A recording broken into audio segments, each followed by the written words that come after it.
నాతో పాటు ఆంధ్రప్రదేశ్ ప్రభుత్వం నుంచి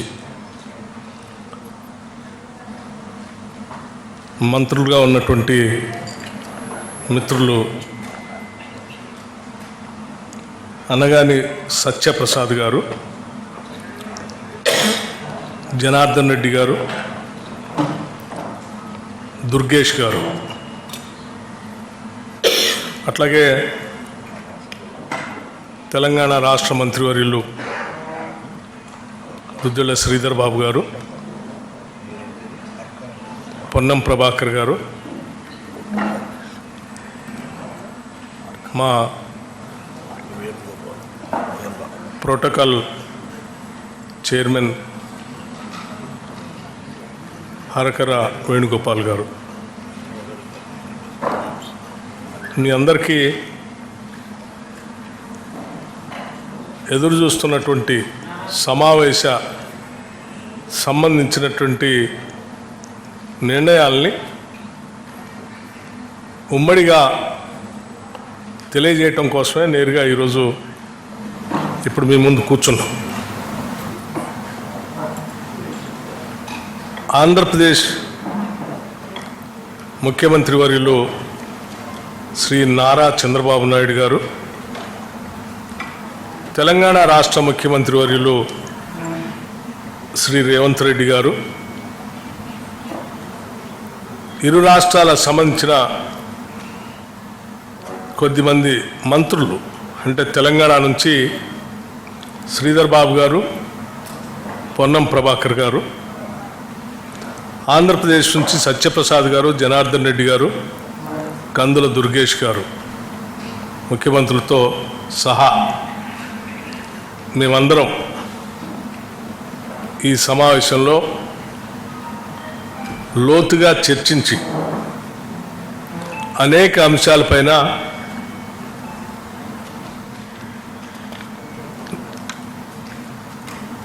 చర్చలు జరిగాయని చెప్పడానికి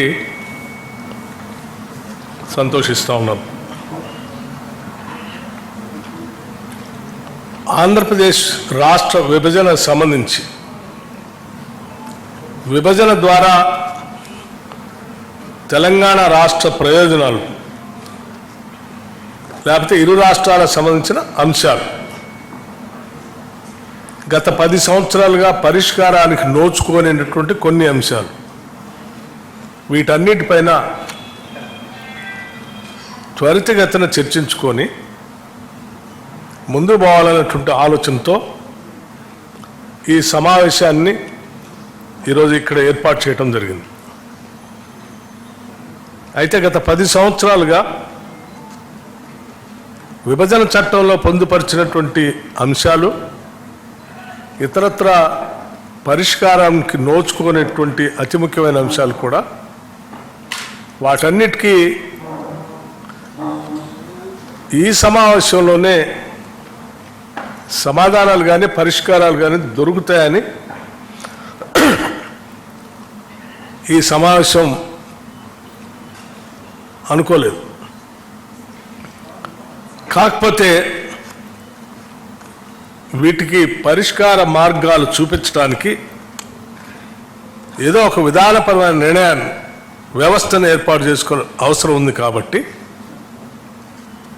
ముందుగా 2 రాష్ట్రాల ముఖ్యమంత్రులతో సహా ప్రతినిధి బృందాలు అందరూ కూలంకషంగా చర్చించిన తర్వాత ఒక నిర్ణయాన్ని రావటం జరిగింది.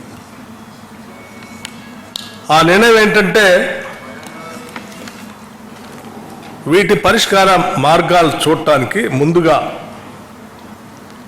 ఉన్నత స్థాయి అధికారులతో కూడినటువంటి ఒక కమిటీని 2 రాష్ట్రాలకు సంబంధించినటువంటి ఉన్నత స్థాయి అధికారులతో, అంటే చీఫ్ సెక్రటరీ స్థాయి అధికారితో సహా వారితో ఇంకొక 3 మెంబర్,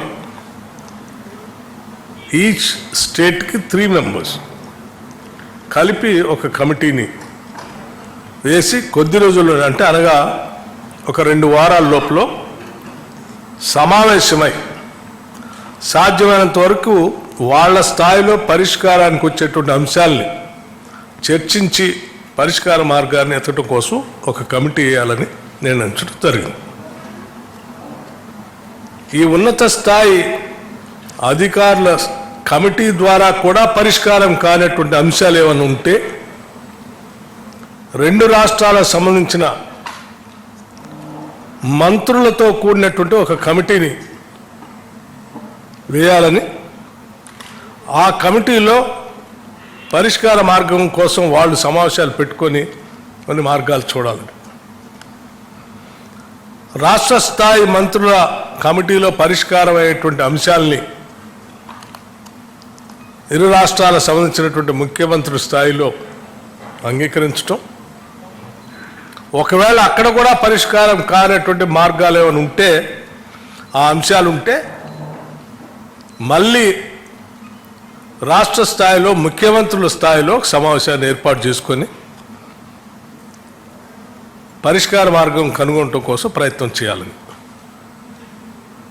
అంటే ఒకటి ఉన్నత స్థాయి అధికారుల కమిటీ, ఆ తర్వాత మంత్రిమండలి సంబంధించినటువంటి కమిటీ, ఆ తర్వాత ముఖ్యమంత్రి స్థాయిలో నిర్ణయాలకు సంబంధించి సమావేశాలు ఏర్పాటు చేసుకోవాలని ప్రాథమికంగా ఈనాటి సమావేశంలో తీసుకున్నటువంటి నిర్ణయం.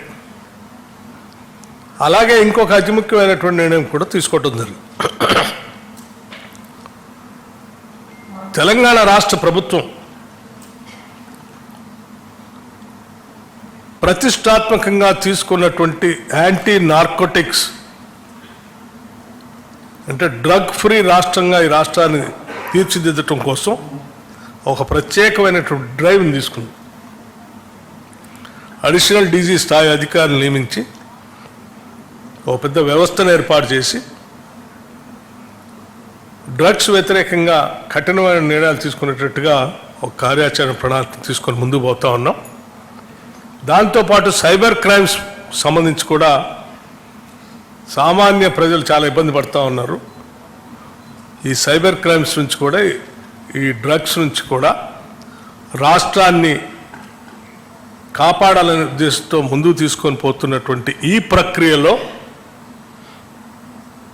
రెండు రాష్ట్రాలు కూడా కలిసి ఒక కోఆర్డినేషన్ కమిటీ ద్వారా చేయగలిగితే ఇంకా పకడ్బందీగా వీటిని నియంత్రించడానికి అవకాశం ఉంటుంది. కాబట్టి అంటే రవాణా అనేది దొరుకుతున్నటువంటి డ్రగ్స్ రకరకాల బార్డర్స్ నుంచి వస్తూ ఉన్నాయి కాబట్టి వీటిని నియంత్రించడానికి అడిషనల్ డీజీ స్థాయిలో యాంటీ నార్కోటిక్స్ బ్యూరో స్థాయిలో ఎవరినైతే చీఫ్గా మనం నియమించామో ఆ అధికారి స్థాయిలో ఇక్కడి నుంచి అదే స్థాయి అధిలో ఉన్నటువంటి ఆ రాష్ట్రం నుంచి ఉన్న అధికారితో ఇద్దరు కోఆర్డినేషన్తో